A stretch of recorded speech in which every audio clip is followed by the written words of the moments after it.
Everyone, welcome back to my channel. दोस्तों, आज व्यस्तता भरा दिन रहा।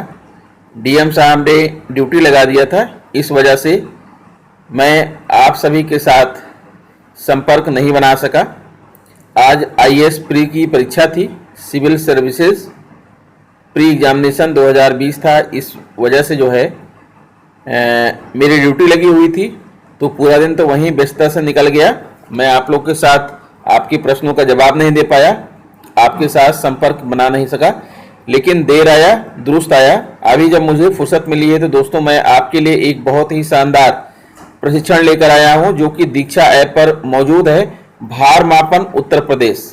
इस प्रशिक्षण को आप जरूर पूरा करिए। मैं इस प्रशिक्षण के आखिरी भाग आकलन को लेकर आया हूं। इस प्रशिक्षण को पूर्ण करिए और इनरिच योर ई पासबुक। आप ध्यान से देखिएगा, ये प्रशिक्षण बहुत ही शानदार है। मैं इसके आखिरी भाग के प्रश्नोत्तर लेकर आया हूं, बाकी भाग आप कर लीजिएगा। आखिरी भाग आपके लिए इसलिए जरूरी है क्योंकि आखिरी भाग में आपका आकलन है, आपकी समझ की परख है और यही मार्क्स आपके पासबुक में जुड़ने हैं। इसीलिए मैं आपके लिए आखिरी भाग का वीडियो बना रहा हूं। आइए दोस्तों, हम शुरू करते हैं। हम बिल्कुल भी देर करने के मूड में नहीं हैं। हाँ तो दोस्तों, जैसा कि आप देख पा रहे हैं, भार आकलन अर्थात ये आखिरी भाग है, 5वां भाग है। और इसका जो प्रश्न नंबर 1 है आपकी स्क्रीन पर आपको दिख रहा है, आप देखिए।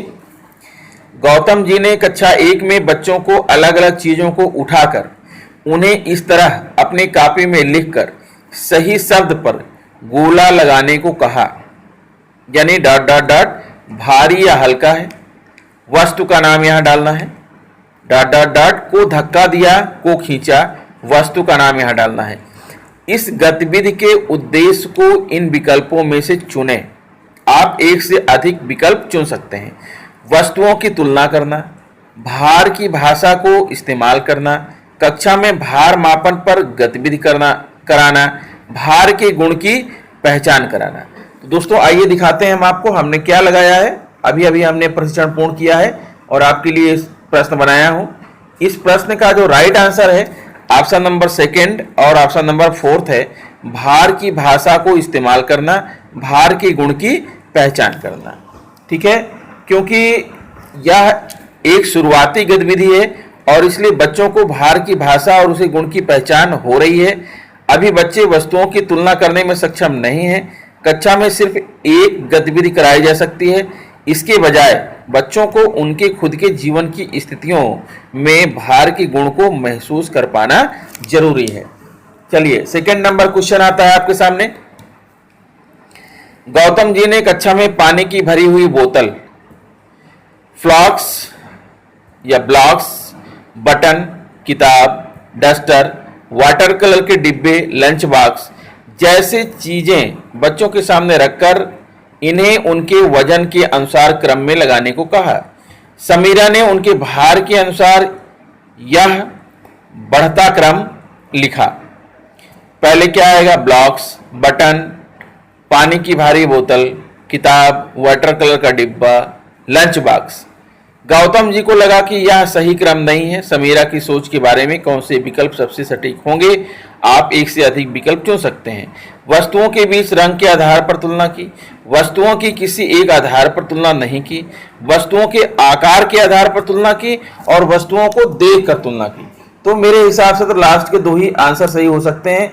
आप देखिए क्या है, यहाँ राइट आंसर वही है, लास्ट के 2। वस्तुओं के आकार के आधार पर तुलना की, वस्तुओं को देखकर तुलना की। समीरा ने चपटी और खड़ी चीजों के बीच तुलना की और इसलिए पानी की भरी बोतल को किताब, रंग के डिब्बे और लंच बॉक्स से पहले देखा।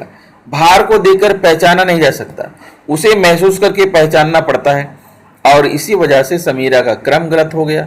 हालांकि यहाँ वह वस्तुओं के बीच तुलना कर रही है, लेकिन यह तुलना भार के गुण के अनुसार नहीं है। चलिए आगे बढ़ते हैं। अगला प्रश्न जो आपके सामने आएगा, अनाया और दिशा रंगीली मिट्टी से खेल रही हैं। अनाया ने खेल वाले तराजू पर मिट्टी के 2 गोलों को मापा और फिर उनके वजन को बराबर किया। इनमें से एक गोले को उसने दिशा को दे दिया, दूसरे गोले को उसने बेलकर गोल आकार दे दिया। दिशा ने अपने गोले को बेलनाकार दिया। बेलनाकार को देखकर दिशा ने कहा मेरे पास ज्यादा मिट्टी थी। दिशा में कौन सी समझ की कमी है? आप एक ही विकल्प चुन सकते हैं। भार के संरक्षण की, बेलनाकार कैसे बनाएं, गोलों को कैसे मापें, विभिन्न आकृतियों के प्रकार। तो दोस्तों इस प्रश्न का जो राइट आंसर है मेरे हिसाब से पहला ऑप्शन आपका सही है, यानी भार के संरक्षण की, क्योंकि दिशा को अभी भार के संरक्षण की समझ विकसित करनी है। भार संरक्षण का मतलब होता है कि किसी भी चीज का आकार बदलने पर उसका भार नहीं बदलेगा। जब बच्चे भार संरक्षण कर लग जाते हैं तब वह ऐसी गलतियां नहीं करते। जैसे दिशा ने बेलनाकार को देखकर कहा कि उसमें ज्यादा मिट्टी होगी। चलिए आगे बढ़ते हैं। अगला प्रश्न आपकी स्क्रीन पर आ रहा है, क्वेश्चन नंबर 4 है। सुमित ने अपनी पसंद की चीजों का भार मापने के लिए पेपर क्लिप, रबर, कंचे का इस्तेमाल किया। आइए देखें कि उसने इन चीजों को कैसे मापा। किताब के वजन को पेपर क्लिप से मापा, बोतल को रबर से मापा, एक चाक को कंचों से मापा। यदि आप सुमित के अध्यापक होते तो उसकी समझ को अगले स्तर पर ले जाने के लिए क्या करते? आप एक से अधिक विकल्प चुन सकते हैं। तराजू के इस्तेमाल की समझ सिखाते, भार का अंदाजा लगाने की समझ सिखाते, उचित इकाई को चुनने की समझ सिखाते, किन चीजों को मापना है इसकी समझ सिखाते। तो आइए दिखाते हैं आपको हमने क्या इस प्रश्न का आंसर लगाया है। क्वेश्चन ऑप्शन नंबर जो है सेकंड और थर्ड सही है। भार का अंदाजा लगाने की समझ सिखाते और उचित इकाई को चुनने की समझ सिखाते, क्योंकि सुमित ने चीजों का वजन मापते समय ना ही अंदाजा लगाया कि चीजों का भार कितना होगा और ना ही इकाइयों की उपयुक्तता को देखा, इसलिए उसे इन दोनों की समझ पर काम करने की जरूरत है। इसी कमी की वजह से ही उसने किताब को पेपर क्लिप से मापा। तराजू को इस्तेमाल करने की समझ भी इसी से जुड़ी है। उसे यह भी पता था कि बड़ी चीजों को छोटी चीजों से ही मापा जा सकता है। चलिए आगे आते हैं। अगला प्रश्न है, अमित ने भार मापने की इसी गतिविधि को कुछ इस तरह किया। किताब को ब्लॉक्स और कंचों से मापा, बोतल को कागज और कंचों से मापा, एक चाक को से मापा। अमित की टीचर को उसकी समझ आगे ले जाने के लिए इनमें से किस विकल्प पर काम करने की जरूरत है? आप एक ही विकल्प चुन सकते हैं। भार का अंदाजा कैसे लगाएं, उचित इकाई को चुनने की समझ, इकाइयों को कैसे इस्तेमाल करें, तराजू को कैसे इस्तेमाल करें। तो आइए दिखाते हैं हमने क्या इस प्रश्न का जवाब लगाया है। ये जवाब है आपका तीसरा विकल्प, इकाइयों को कैसे इस्तेमाल करें। क्योंकि अमित भार का अंदाजा लगा पा रहा था और साथ ही इकाइयों की उपयुक्तता को भी समझ पाता था, तभी वह चाक को पेपर क्लिप से और बोतल को कापी के कागज से माप रहा था, लेकिन उसे किन इकाइयों को कैसे इस्तेमाल करना चाहिए इसकी समझ नहीं थी। जैसे बोतल को कागज से मापने की बजाय ब्लॉक्स या फिर कंचे से मापा जा सकता था। यानी गैर मानक इकाई को मापते समय बदलना नहीं चाहिए, इसकी समझ अभी उसमें विकसित होनी थी। चलिए अगला प्रश्न देखते हैं। नेक्स्ट क्वेश्चन है, आदित्य ने अपनी कक्षा में बच्चों को 1 किलो के भार को समझने के लिए एक कंचों की थैली दी। इस भार के आधार पर बच्चों ने चीजों को 3 श्रेणियों में बांटा, 1 किलो से कम, लगभग 1 किलो से ज्यादा। इस तरह बच्चों में कौन सी समझ का विकास हुआ होगा? सबसे उपयुक्त विकल्प चुनिए। आप एक ही विकल्प चुन सकते हैं। तुलना करना, अंदाजा लगाना, खुद के भार के मापदंड बनाना और 1 किलो की समझ। तो हमारे अनुसार से इस प्रश्न का आखिरी जवाब सही है, यानी 1 किलो की समझ, क्योंकि इस गतिविधि में बच्चों में 1 किलो के वजन की समझ विकसित होगी, जिसकी वजह से वे अन्य स्थितियों में 1 किलो के माप का अंदाजा लगा पाएंगे। रोजमर्रा की स्थितियों में जहां बच्चों के पास कोई तराजू ना हो, ऐसे अंदाजे वजन मापने में मदद करेंगे। अगला प्रश्न है, गौतम जी का मानना है कि बच्चों को मानक इकाइयों के बीच की दर को याद करना जरूरी है।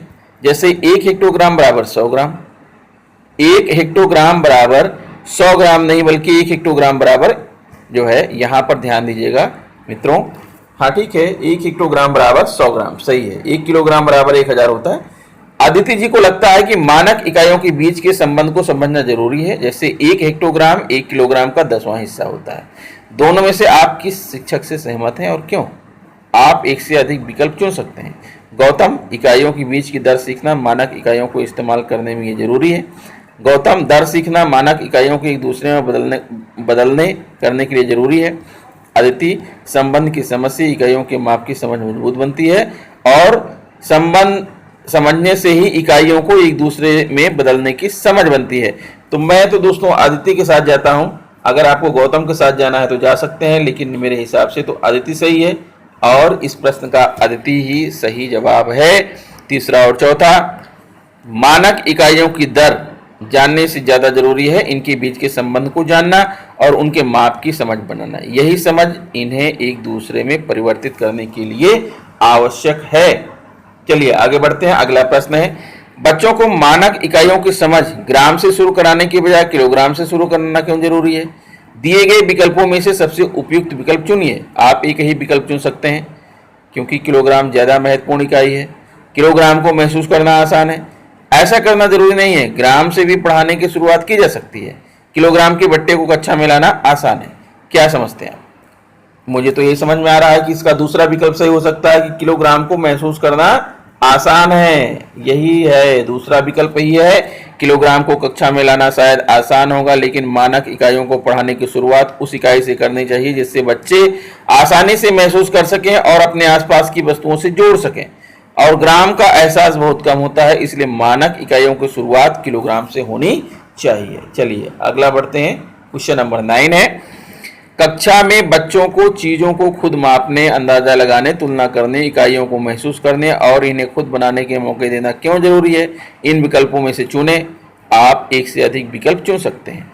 कक्षा में कुछ गतिविधियां होंगी, खुद के मापदंड बनेंगे, बच्चों की मापन की समझ बनेगी, कक्षा में रुचि लेंगे। तो आइए हम दिखाते हैं कि हमने क्या लगाया इस प्रश्न का जवाब।